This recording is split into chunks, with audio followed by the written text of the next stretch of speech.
दिया की बाती का पूरा जल जाना या बच जाना क्या संकेत देता है।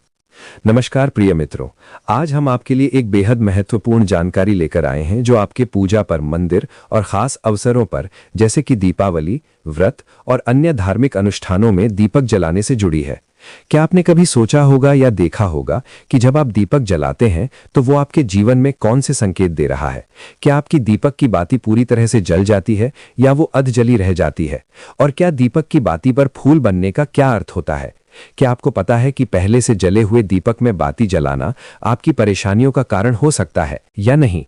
और कितने समय तक, कितने सालों तक एक ही दीपक का उपयोग करना शुभ माना जाता है या अशुभ? आज हम इन सभी रहस्यों का पर्दाफाश करेंगे और जानेंगे कि दीपक आपके जीवन में खुशहाली या बाधाएं कैसे ला सकता है। इस ज्ञानवर्धक जानकारी के लिए अंत तक हमारे साथ बने रहें। तो दोस्तों, आपको जानकर हैरानी होगी कि आप अपने पूजा घर के मंदिर में दीपक जलाते समय अगर ये गलती करते हैं तो आपको इसका परिणाम जरूर भुगतना ही होगा। दीपक की बाती का पूरा जल जाना और बाकी का बच जाना भी अलग अलग संकेत देता है। वीडियो को लाइक करेगा, दोस्तों को शेयर जरूर करेगा और चैनल को सब्सक्राइब करके बेल आइकन जरूर दबाइएगा ताकि आने वाली वीडियो आपको सबसे पहले मिले। दोस्तों, दिया की बाती का पूरा जल जाना या बच जाना क्या संकेत देता है? नमस्कार प्रिय मित्रों, आज जो हमारे लिए जानना बहुत जरूरी है। तो इन्हीं सब बातों को जानने के लिए इस वीडियो में अंत तक हमारे साथ बने रहिएगा।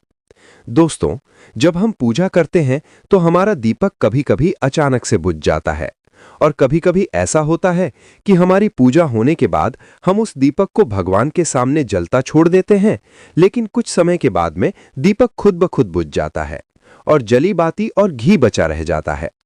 और कभी-कभी तो हमारे दीपक की बाती पूरी जल जाती है और उसमें फूल भी बन जाता है। तो इनके अलग-अलग नकारात्मक और सकारात्मक डर परिणाम होते हैं। तो सबसे पहले ये जानते हैं कि अगर हमारे दीपक में फूल बन रहा है तो इसका क्या मतलब होगा। प्रिय मित्रों, अगर हमारे दीपक की बाती में फूल बन रहा है तो इसका सीधा सा मतलब है कि भगवान ने हमारी प्रार्थना को स्वीकार कर लिया है और वो हमारी पूजा से प्रसन्न है। इसका संकेत वो बाती में बने इस फूल के माध्यम से देते हैं। अगर आपके घर में दिव्य शक्तियां मौजूद हैं और आपके साथ साथ वो भी ईश्वर की पूजा में अपना ध्यान रखती हैं, तो आपकी दीपक की बाती में एक से ज्यादा फूल बनते हैं और कभी-कभी साथ ही किसी भी देवी देवता का रूप भी दिखने लगता है। तो अगर आपके दीपक की बाती में फूल बन रहा है तो आप सच में बहुत भाग्यशाली हैं। इसी के साथ दीपक जलाने के भी कुछ खास नियम आपको जरूर जानने चाहिए। दोस्तों, अगर आप पहले से जले हुए दीपक में अपनी बाती रखकर जलाते हैं तो ऐसा करने से दुर्भाग्य आपका पीछा कभी नहीं छोड़ता है। अगर दीपक में पहले से जली हुई बाती की राख या फिर रुई और कालिक है, जो हमारे लिए जानना बहुत जरूरी है, और आपने अपनी बाती इसमें रखकर जला दी, तो ऐसा करने से भगवान आपसे प्रसन्न होने की बजाय नाराज हो जाते हैं और आपको इसके बहुत ही भयानक परिणाम देखने को मिलते हैं। आपके बनते हुए काम बिगड़ने लगते हैं, आपकी तिजोरी का धन खर्च होने लगता है और आपके धन आने के सारे रास्ते भी बंद हो जाते हैं। तो हमेशा ये ध्यान रखें कि जब भी आप दीपक जलाएं, आप हमेशा साफ सुथरे दीपक का ही इस्तेमाल करें। दोस्तों, इसी के साथ कुछ लोगों की आदत होती है कि वो हर थोड़े दिन बाद अपने दीपक को बदल देते हैं। इस पर गुरुजी का कहना है कि आप जिस दीपक से पूजा करते हैं उसे कभी मत बदलिए, आप उस दीपक को सिद्ध हो जाने दीजिए। जब कोई दीपक रोजाना भगवान के सामने जलता है तो वो दीपक समय के साथ सिद्ध हो जाता है। भगवान की सकारात्मक ऊर्जा उस दीपक में आ जाती है और जब भी आप वो दीपक जलाते हैं तो आपका तन और मन दोनों पवित्र हो जाते हैं। तो आप हर रोज उस दीपक को साफ कीजिए, फिर उसमें बाती रखकर जलाएं। आप जितनी बार भी दीपक जलाएं, उतनी बार उस दीपक को साफ करके बार बार उसी दीपक में बाती जलाएं। लेकिन अगर आप गलती से भी उस दीपक को बदलते हैं तो आपकी तरक्की में रुकावट आ सकती है। इसलिए आप अपने दीपक को कभी भी मत बदलना। 10 साल, 20 साल तक आप उसी दीपक में लगातार बाती जलाएं। इससे आपका दीपक सिद्ध हो जाएगा और आप इसका चमत्कार अपने घर में भी देख सकते हैं। वीडियो को लाइक करिएगा, दोस्तों को शेयर जरूर करिएगा और चैनल को सब्सक्राइब करके बेल आइकॉन जरूर दबाइएगा ताकि आने वाली वीडियो आपको सबसे पहले। दीपक सिर्फ रोशनी ही नहीं देता, बल्कि वो आपके जीवन की राह दिखाने वाला प्रतीक भी है। उसकी बाती में फूल बनना, पूरी तरह जलना या आधी रह जाना ये सब संकेत हैं कि आपकी पूजा में भगवान की कितनी प्रसन्नता है, आपकी किस्मत कैसी चल रही है और कहाँ सावधानी बरतनी जरूरी है। इसलिए अपने पूजा घर के दिए को सजाना, साफ रखना और उसके संदेशों को समझना उतना ही जरूरी है जितना कि उसकी रोशनी में प्रार्थना करना। ये छोटी छोटी बातें आपके जीवन में खुशियां, स्वास्थ्य और समृद्धि ला सकती हैं। तो अगली बार जब आप दीपक जलाएं, थोड़ा ध्यान दें कि उसकी बाती कैसी जल रही है। ये छोटे छोटे संकेत आपके जीवन के लिए गहरे संदेश लेकर आते हैं। हमेशा याद रखें, पूजा का मूल उद्देश्य ही मन को शुद्ध करना और आध्यात्मिक ऊर्जा से भरना है। दीपक आपकी उस यात्रा का सहारा है, इसलिए उसे सही तरीके से जलाना और समझना आपकी पूजा को सफल बनाएगा। धन्यवाद। आशा करता हूं ये जानकारी आपके लिए उपयोगी और प्रेरणादायक साबित होगी। अपनी पूजा में इस ज्ञान को शामिल करें और खुद देखें कैसे आपके घर में, अगर आपके घर में कोई भी रोगी हो, बीमार हो या किसी का बुखार नहीं जा रहा हो, तो आप इस दीपक को थोड़ी देर के लिए किसी बर्तन में डालिए और अब उस रोगी को ये पानी पिला दीजिए। 10 से 15 मिनट के भीतर उसका बुखार उतर जाएगा। वहीं अगर आपके घर में किसी को नजर लगी हो या फिर आपके व्यापार में किसी की नजर लगी हो, आपका धंधा अच्छे से नहीं चल रहा हो, तो भी आप इस दीपक को तांबे के बर्तन में पानी भरकर इसमें डाल दीजिए और रात भर के लिए छोड़ दीजिए। अगले दिन सुबह पानी का छिड़काव अपने घर में और अपनी दुकान पर करिए। ऐसा करने से आपको साफ साफ परिणाम दिखाई देंगे, क्योंकि जब हम लगातार एक ही वस्तु का प्रयोग अपनी पूजा में करते हैं तो वो वस्तु शुद्ध हो जाती है। भगवान की जो ऊर्जा होती है वो उस वस्तु में समा जाती है।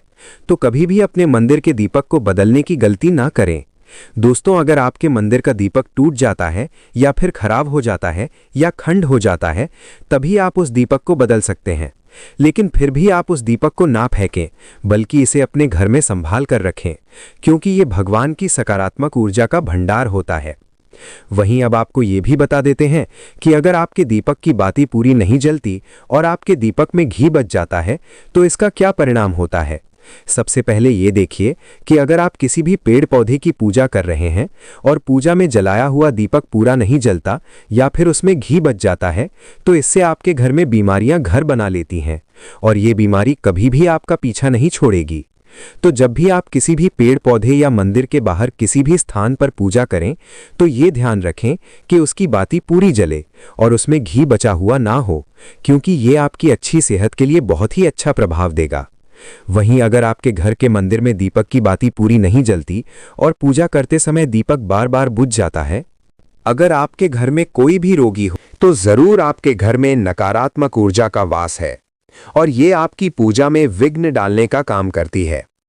दोस्तों, हमारे घर में अगर कोई बुरी शक्ति होती है या फिर कोई ऐसी ऊर्जा होती है जो ये नहीं चाहती कि आपके घर में भगवान की कृपा हो और सकारात्मक ऊर्जा हो, तो ये आपकी पूजा सफल नहीं होने देती। क्योंकि दोस्तों, एक वातावरण में एक ही तरह की ऊर्जा रह सकती है, या तो सकारात्मक या नकारात्मक। जो बुरी शक्तियां होती हैं वो ये कभी भी नहीं चाहती कि आपके घर में देवी देवताओं की कृपा हो। अगर आपके घर में भगवान ने अपनी कृपा की तो उन बुरी शक्तियों और ऊर्जा का प्रभाव खत्म हो जाएगा। इसलिए ये शक्तियां चाहती हैं कि आपकी पूजा में रुकावटें आएं। इन्हीं के प्रभाव से हमारा दीपक बार बार मुझ जाता है या फिर दीपक की बाती पूरी नहीं जलती। इस सब से बचने के लिए आपको सच्चे मन से भगवान का स्मरण करना चाहिए। जब भी आप दीपक जलाएं, भगवान से प्रार्थना करें कि आपके आसपास जितनी भी नकारात्मक ऊर्जा हो वो आपसे दूर रहे और भगवान की कृपा आप पर बनी रहे। ऐसी शक्तियों से बचने के लिए जब भी आप दीपक जलाएं, गंगा जल से एक गोल घेरा बना लें और उस घेरे में दीपक को रखें, क्योंकि दोस्तों, गंगा जल को बहुत ही पवित्र माना गया है और महादेव का वरदान भी गंगा जल को प्राप्त है। गंगा जल में सबसे पहले तो कोई भी बुरी शक्ति प्रवेश नहीं कर सकती, इसलिए गंगा जल कभी खराब नहीं होता और हर तरह की ऊर्जा को सकारात्मक ऊर्जा में बदल देता है। अगर आप गंगा जल से बने गोल घेरे में दीपक को रखेंगे तो ये आपकी पूजा में किसी भी शक्ति को बाधा नहीं बनने देगा और कोई भी नकारात्मक शक्ति आपके दीपक को बुझा नहीं पाएगी। आप निर्विघ्न अपनी पूजा संपन्न कर पाएंगे और देवी शक्तियां भी आपके जीवन में अपनी कृपा और आशीर्वाद बनाए रखेंगी। तो दोस्तों, आशा है कि आपको आज की जानकारी बेहद पसंद आई होगी और आनी भी चाहिए। भक्तों, अगर आपको ये वीडियो पसंद आया हो तो कृपया इसे लाइक करें और कमेंट में लिखें जय माता लक्ष्मी। आपकी प्रतिक्रिया हमारे लिए बहुत ही महत्वपूर्ण है। ऐसे ही ज्ञानवर्धक जानकारी के लिए हमारे चैनल को सब्सक्राइब करना ना भूलें। अगले वीडियो में हम आपके लिए और भी अद्भुत रहस्य लेकर आएंगे। तब तक के लिए जय श्री राम। तो जरूर आपके घर में नकारात्मक ऊर्जा का वास है और ये आपकी पूजा में विघ्न डालने का काम करती